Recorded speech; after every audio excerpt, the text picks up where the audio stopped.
Hey, I'd like to welcome you to another episode of Mission Matters. My name is Adam Torres, and if you'd like to apply to be a guest in the show, just head on over to missionmatters.com and click on Be Our Guest to apply. All right, so today is a special episode. We brought Kay Wilson Bolton back onto the show, and we're so thrilled to announce that our book that we wrote together is finally live. Kay, just want to say, hey, we made it. Welcome back. Good, thank you. Always nice to talk to you. Oh, I always enjoy our conversations as well, and I've been on your newsletter, getting updates on everything that's going on over at Spirit of Santa Paula. So I wanna talk about that and talk a little bit about the newsletter. I know a little birdie kind of dropped into my ear as well that you're working on another book, and I'm thrilled to dive into that. But we'll start this episode the way that I know you know the drill. We start them all with our Mission Matters Minute.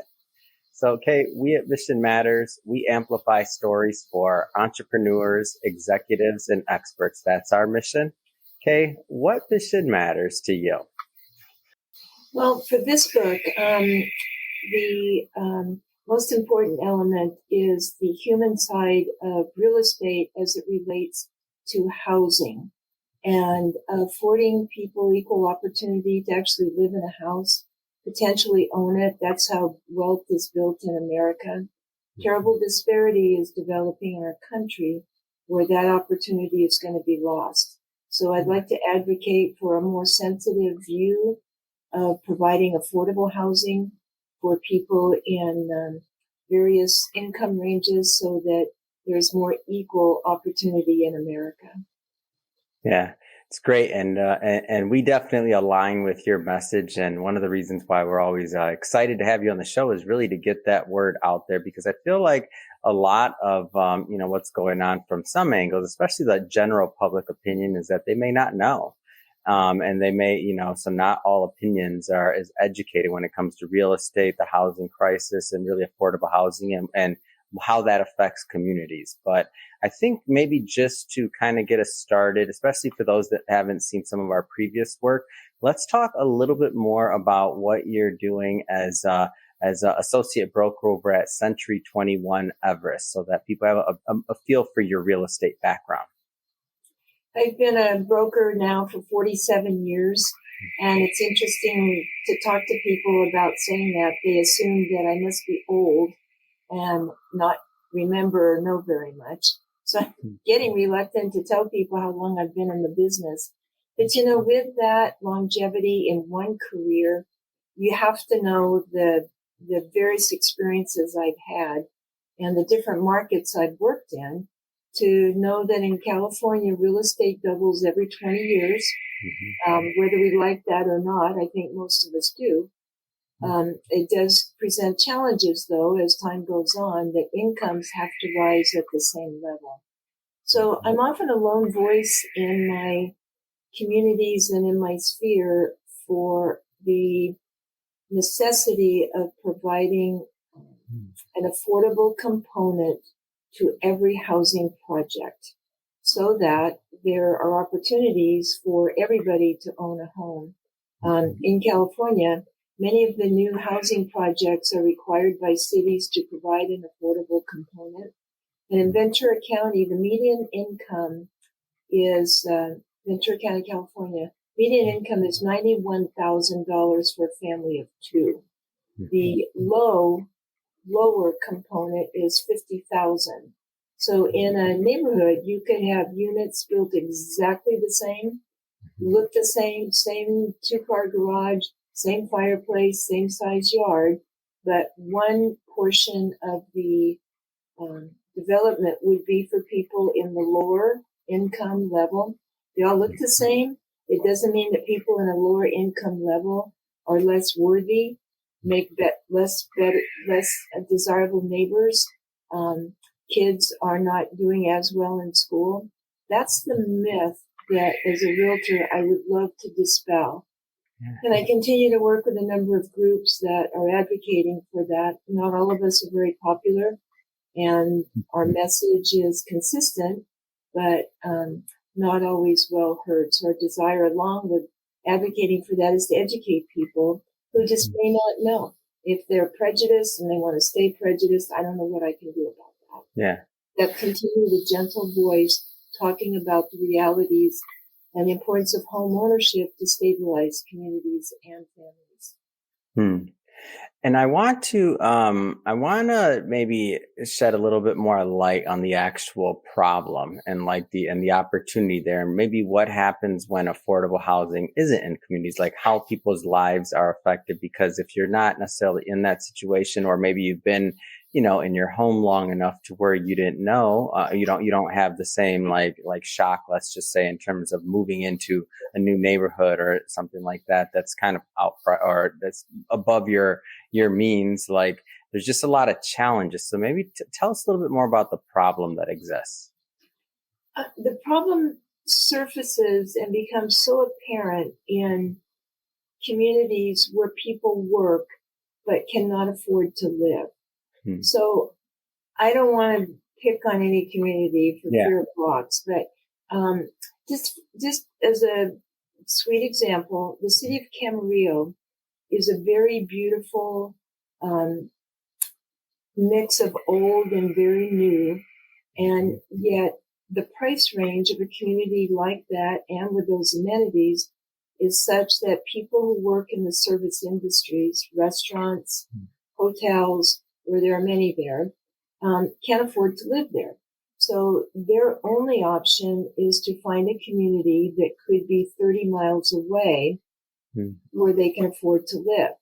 So with that comes additional traffic, the need to drive to work, the challenges that go with traffic problems in the morning and getting there on time, getting the kids to school where they live but not where they work.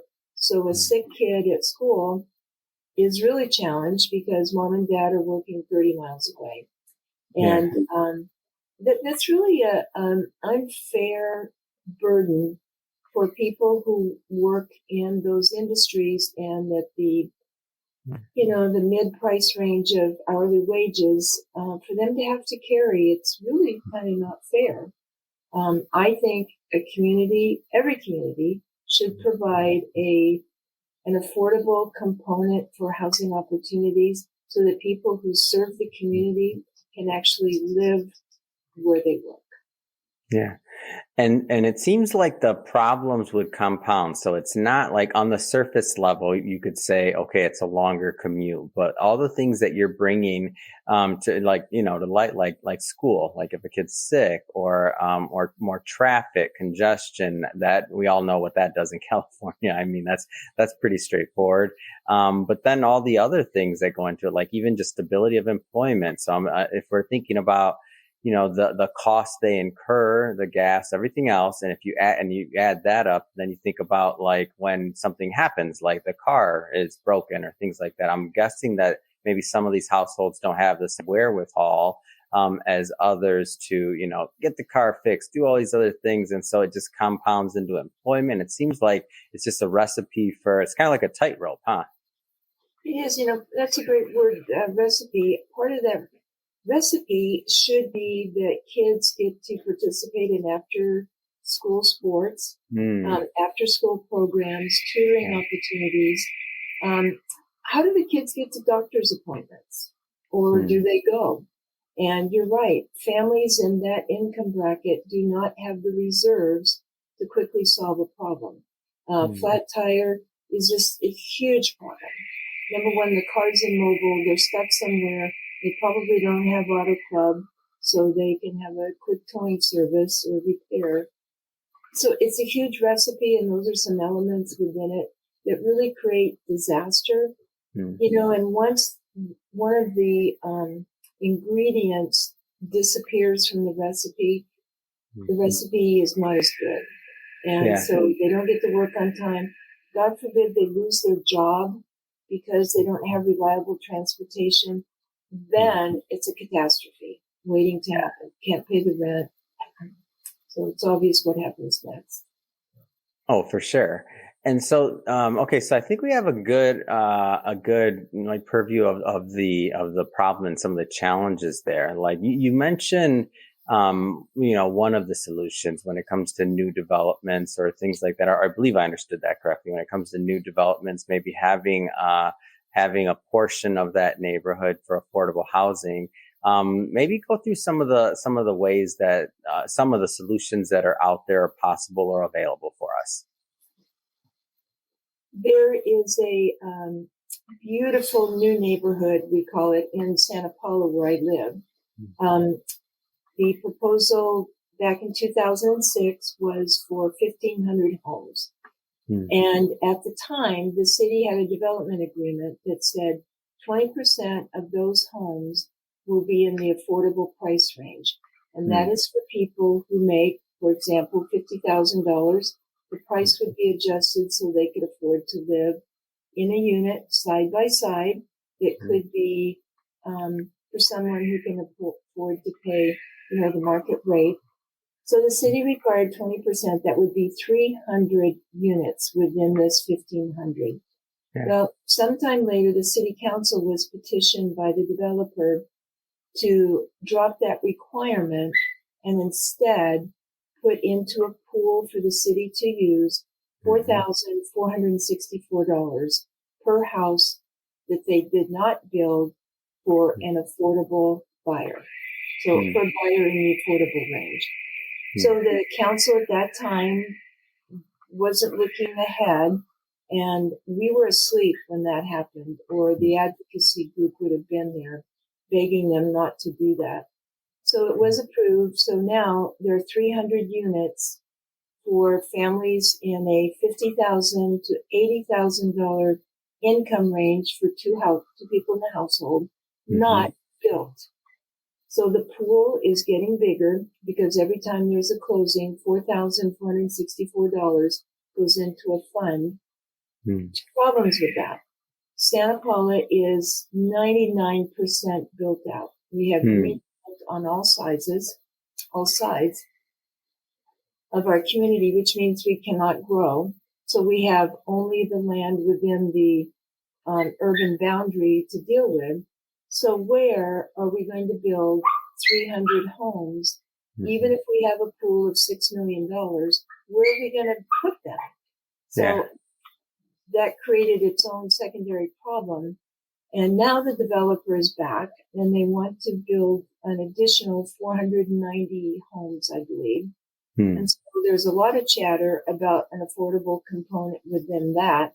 The people who live in this beautiful neighborhood are very resistant to that requirement within a new development agreement. The city council is really on the hot seat because they're mandated to represent the entire community, listen to all voices, and do what's best for the entire community.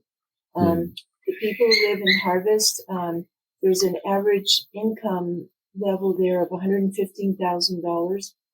And the chatter on my little dog is in the background talking. We're dog friendly. No, not now. Brownie. Okay. We're dog friendly. He's watching the neighbors walk by.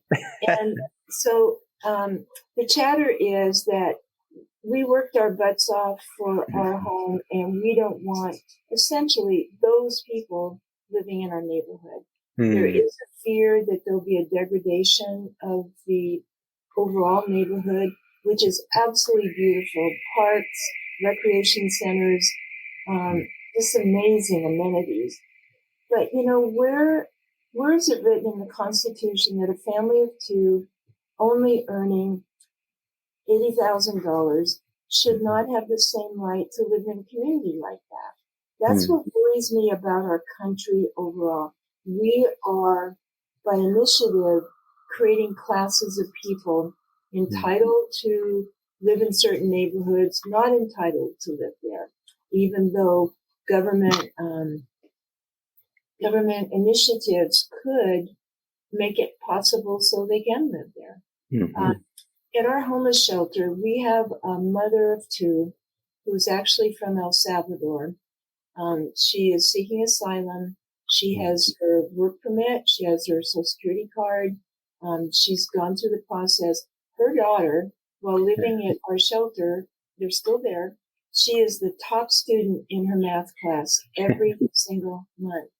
So there's an example. Why wouldn't Laura and her two children be eligible or allowed the privilege of living in one of the affordable units that might be created for the very, very low, whose income is $18,000 a year?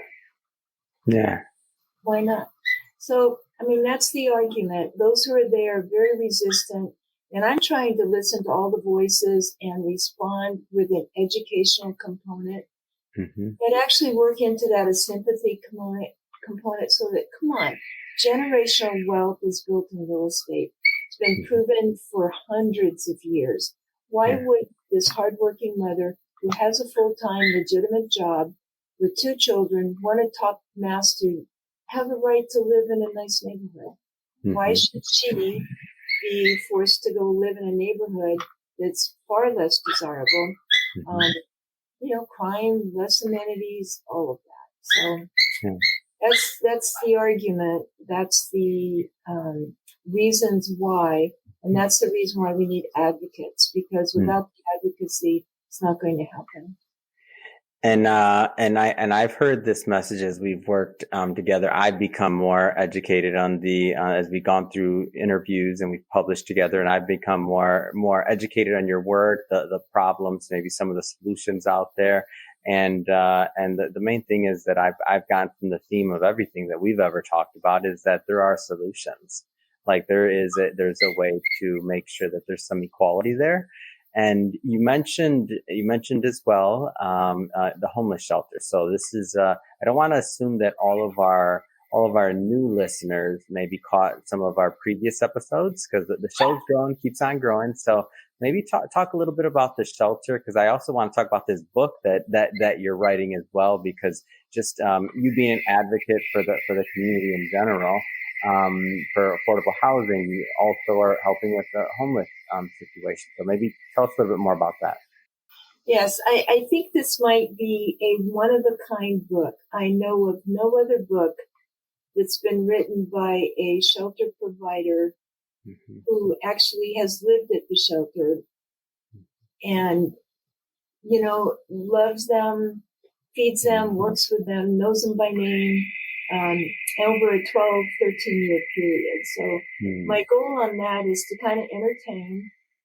It's very entertaining, actually. There's some pretty funny stories. We've had 11 dogs live at our shelter, and they all have names, and 2 of them had babies. But mostly just to educate people on the personality of the person who ends up, and yes, it is an ends up, living in a homeless shelter, because the only other place to go is the streets. And, with the weather the way it is right now, I just can't imagine the gripping responsibility of communities where it's snowing. For what do they do with people on the street? They're dying, they're freezing to death. I mean, in my community, we have a pretty temperate climate here, but it's been in the 30s, and we have people on the street. So that book is to really educate people on the realities of a homeless shelter, and really to inspire anybody who says, I worry about that problem in our country, and how one person can, with an inspiration and a longing, actually do something very similar in their own community. I mean, God's hand was all over this when I met a woman at our local restaurant one Saturday morning at breakfast, sitting at the bar, the breakfast bar. We started chatting, and it turned out she worked with homeless people in Oakland. I said, wow, I mean, we have really similar interests.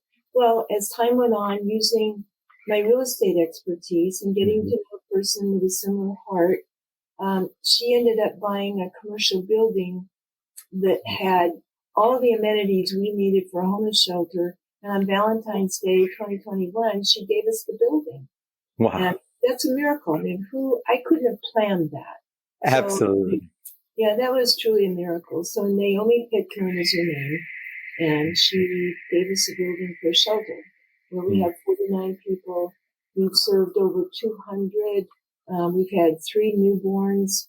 We've had people in their 80s who died because they had terminal illnesses, but we shepherded them in their last days to doctor's appointments and finally into eternity.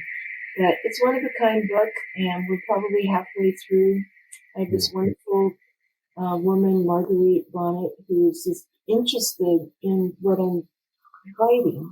And so you have a ghostwriter, I guess that's what you call it. Yeah. Actually interested in what you're writing is really a bonus for me because she's really helping me. I know a little bit about both your personalities, and when I think about the book that's going to come out, I can't wait to read it. I know that there's going to be so many nuggets. There's going to be so many things in there. And I know just every time we've talked, I mean, you have stories and stories for days. So I'm excited to see which ones make the cut, because I know that's going to be difficult because you've worked so closely with the community and you have so many things you've done and people you've helped and personalities and stories and backstories. I'm like, wow, how do you encapsulate that in a book? So it's absolutely a one of a kind book as far as I'm concerned. Yeah. What do you hope that the readers, and I know you're still in development, and so we don't have to get specific about the book or the content, but like just the feel, like what do you hope the readers walk away with after kind of going through the book and putting it down? That's a great question. I would love the reader to say, I could live there. Maybe that is a place I could volunteer, because I know the perception out there about a homeless shelter is drug addicts, alcoholics, dark, dreary, messy, scary, maybe dangerous. And we've had all of that, believe me, but you learn how to manage it and how to manage it so that it is a safe place for people to live. So I hope somebody might get into the heart and the story and say, I see myself in that story. Or to say, by the grace of God, I am not in that story in a personal way. I remember a comment my husband made. He's gone now. We lost our house in 1992. I don't know if you were born then. Yes, I was. But that was a different kind of economic disaster, catastrophe. And so at my husband's shop, he was a sign painter, silkscreen printer, graphic artist. He was one of the early adapters to graphics. And he had a concrete building behind the house that he had rented out. And those people had just moved. We lost our house. I said, we have to go live there. And he said, can you do that? And I said, yes, we have to make our way here and figure this out. So for us, it was kind of a time in the wilderness. But as I put the keys on my little house, and it's this one that I was able to buy back through another miracle, he said, we are moving closer and closer to the river. And that never left me thinking that, yes, we could, I guess, had the economy really tanked on us, and I had no ability to climb out of it, but because of real estate, I could. Maybe we'd have been in that shelter that didn't exist at that time, of course, but moving closer and closer to the river always stuck with me. Yeah. And I'm hoping that people would see themselves maybe being painted into the picture a little bit by personal experiences, but for the grace of God, didn't end up, I hate to even say it that way, but it's kind of true. You go from there, the house, to maybe living in the car, maybe living with the family, to maybe back in the car gets towed, and then you end up in a shelter. So Marguerite and I really are playing with the title for the book because I want it to catch people, its totality, so that somebody would say, wow, I need to read that. So it's all true. It's all true. Yeah. Yeah, I'm excited to read this. I can't wait. It's going to be, I just know that you two working together and your stories and everything else that you bring to the table and your heart for what you're doing. It's just, it's unique. It's definitely one of a kind. And I can't wait till that's live. Me I want to too. spend a little bit of time here today as well. Just talking about your work. So the book that that you were in, of course, and that we wrote together. So it's a real estate book. So I can't let you off the show without talking a little bit more about what you're doing in terms of your work in real estate in general. So maybe tell us a little bit more about your brokerage and what you specialize in. My brokerage is Century 21 Everest, and back in 2010, 8, 9, and 10, when the economy was just so terrible, and we found the homeless man had died in one of our churches, which started the other. I had been owning 5 offices through those years, and I was at a point of desperation. My agents were taking listings at 1% commission to try and generate income for anybody. And those listings just were not selling. Nothing was selling. And so I had this great opportunity to sell my company. I actually gave them the company, but they took over paying the rents. And so I was salvaged and then went to work for them. And it was Century 21 Hometown in San Luis Obispo. Wonderful people who, got me off the hook, and I worked very hard for them. And then they sold to Century 21 Everest, and now we're Century 21 Alliance. The organization's been morphing to become a very large organization. They take very good care of me. They value my presence with them, and they're very ethical, and proud to be associated with that company. So I am a broker, and I do a little bit of everything. I have a property management company. We manage about 200 units, and we're converting over to a very fancy, I don't know what you call it, program to manage the properties called Appfolio. And it is just a big transition for us. Both me and my office manager have been very sick through the month of January, so we're bogged down getting that done.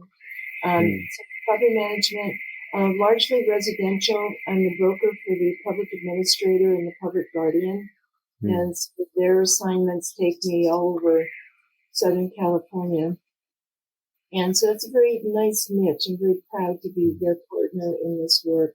And then I just do a lot of residential and some commercial, do some agricultural land. So pretty versatile, and it's only because I've been doing it so long I've managed to not make too many mistakes so that I'm still in business, and rely on a lot of referral business. And that's just the golden nugget of real estate, so that I don't have to knock on people's doors, which I was never good at, and glad I don't have to do it at this stage. Okay. Well, I just have to say it has been so much fun having you back on the show as always. Thrilled to continue to promote the current book that we have together. I'm so thrilled about that one, but also excited about the next one coming out. I mean, you just got a lot going on always. I want to, as we wrap this up, I want you to talk a little bit about your newsletter, because finally, I mean, we've known each other for a while now, and I was finally added to your newsletter, and what a privilege, because the newsletter, it just shows so much more about the work you're doing, the building that's going on, like everything else, and the stories of the individuals, of the lives that you're helping. So maybe, because I also want you to let people know where they can subscribe to the newsletter and also stay involved. Maybe tell us a little bit more about the content and the aim of like how it's produced. I actually do the newsletter, and we use a pretty neat platform called Network for Good. And it allows us to do our fundraising and communication and all kinds of activities on one platform. So I recommend that to nonprofits. The newsletter is designed to give a snapshot of reality, so that when people open it up, they say, there's picture Daisy. Daisy was a tenant I actually had to evict from a unit maybe 5 years ago. Pretty serious drinking problem. And she ended up living in a tent in the city of Fillmore for about a year. 60 years old. So imagine that. And she finally came to our shelter, and she was afraid to come because she knew that I was the manager.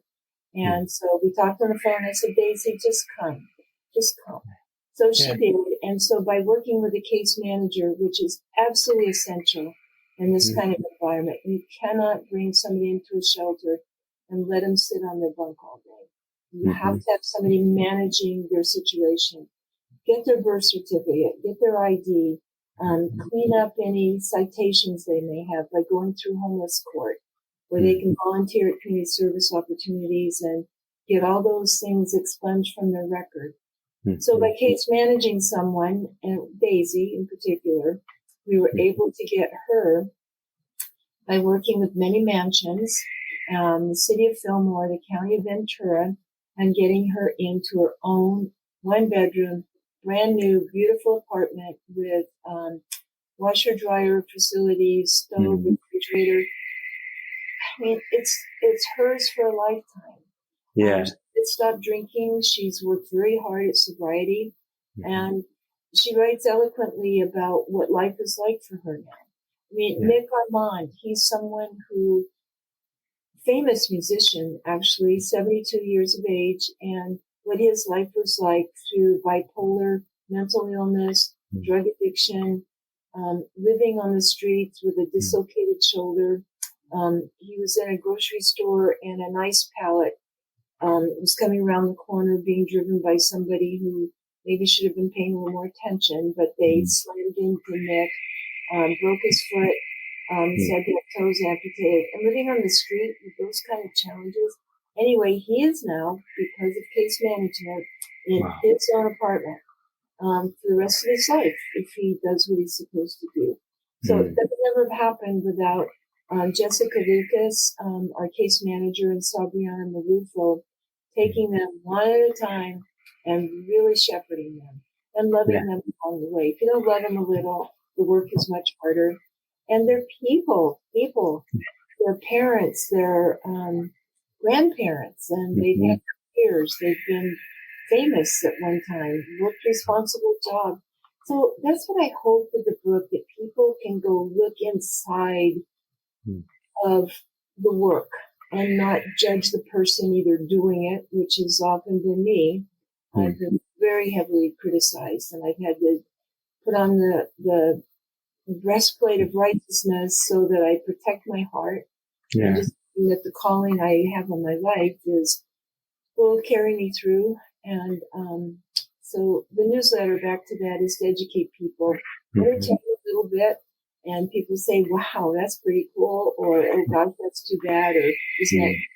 So they can subscribe by going to our website, spiritofsantapaula.org, all one word, and we'll get them attached to the newsletter so they can stay updated.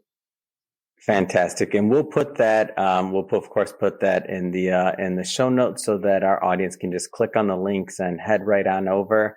And if somebody wants to talk more about real estate specifically and they're in the market, where should they go for that? Yeah, and my website is kwilsonbolton.com. Okay. I have an interactive site at realestatemagik.com. And so I have two websites, kwilsonbolton.com and realestatemagik.com. Wonderful. And we'll put all that information in the show notes so that the audience can just click on the links and head right on over. Definitely subscribe to that newsletter. I mean, now that I've been subscribed, that snapshot into reality, as you worded it, or for me, it's just inspiring. Like when I see some of the stories, and when I see the work being done, it just reminds me like it is a great snapshot. That's like a great way to put it. So that being said, I recommend everybody go definitely subscribe to that. And speaking of the audience, if this is your first time with Mission Matters or engaging with the Mission Matters episode, we're all about bringing on business owners, entrepreneurs, executives, and experts and having them share their mission, really the reason behind their mission, like what gets them motivated to go out there and to make a difference in the world. If that's the type of content that sounds interesting or fun or exciting to you, hit that subscribe button because we have many more mission-based individuals coming up on the line, and we don't want you to miss a thing.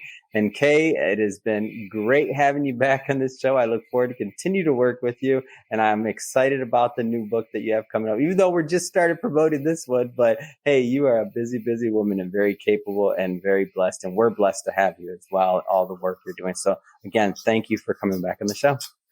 Thanks. I feel the same. Till next time.